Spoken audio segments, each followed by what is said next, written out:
You are made of forgotten memories.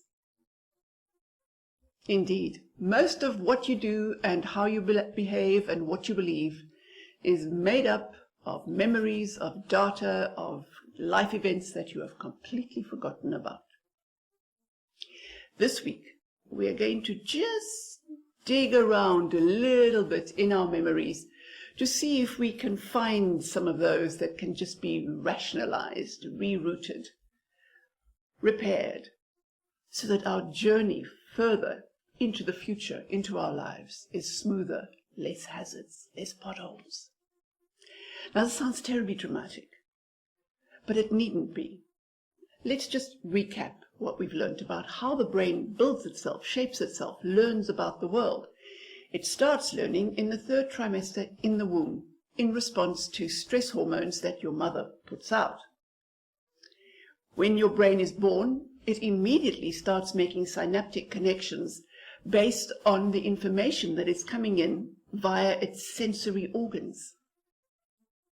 As it grows older, the brain starts mimicking behavior of its primary caregivers unconsciously. So this is around about 2, 3, 4 years old or so. You're a toddler. You're asking why a lot, and you're getting answers that are not always rational.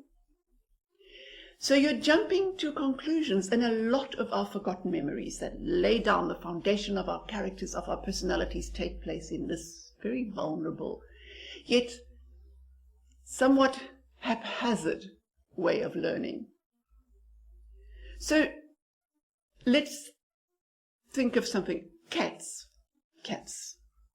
There are cat people and dog people, but very few cat or dog people will be able to tell you why, unless they have a very personal allergy or something that they can tell about this. But just that sort of vague feeling, well, I'm a cat person, I'm a dog person, might arise out of this early unconscious mimicking behavior. For example, there's no cats in the house, and we're visiting friends, and the friend's cat jumps on your mother's lap. You're sitting next to her, and as the cat jumps on your mother's lap, she shrieks, "Ah!" And you're going, whoa, and the audience and the friends are going, okay. And your mother goes, oh no, I don't like cats. Cats are, they give you allergies, and they're dirty, and they can do you damage, and, please, I don't do cats. And you're watching all this, and your friends are, okay, fair enough, not a cat person, clearly. But then later you start asking Mom, why? Why? Your mother has no answer for you. And eventually says, because I say so. So, okay, so you file it in the back of your head, because your mother says so. Cats are to be avoided. There's something about cats that is dangerous, so no cats for me. But it might entirely be possible that your mother's fear or dislike of cats was created in exactly the same way that her mother had an irrational aversion to cats. Her mother might have gotten her aversion to cats in exactly the same way.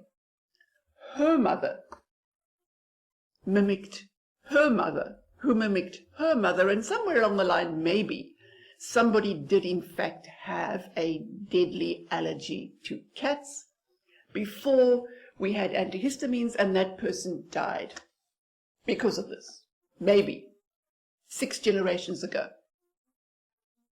But that memory has stuck, has gone down the family line, generation after generation, until you finally say, that's just what we are. Cats are harmless, Nobody's getting terribly excited about cats. But when we look out into the world, we can quickly see how this dysfunctional way of learning can give rise to things that are truly terrible. And then it allows us to look at Einstein's oft misquoted statement where he said, we cannot change the things, the problems, with the thought process that created the problems. And if we look into the world and our dysfunctional society, then we have to understand that more deeply after all our knowledge that we've gathered over the past few weeks, is that our brains are being built, our characters, our fears, our anxieties, our belief systems are being created through the very dysfunctional system that we are trying to change. We cannot change the system by using the same dysfunctional design that created it in the first place. So this week is where real personal growth, real character growth begins. We are now going to take all this knowledge, we are going to take all our self-discipline, and we are going to go into the mind field, into our forgotten memories, to see which ones we can sort out of it, and to try and discover just how disruptive our childhood was. There is a test called the CEN test, the Childhood Emotional Neglect Test, which you can download and do before we go into the next lesson.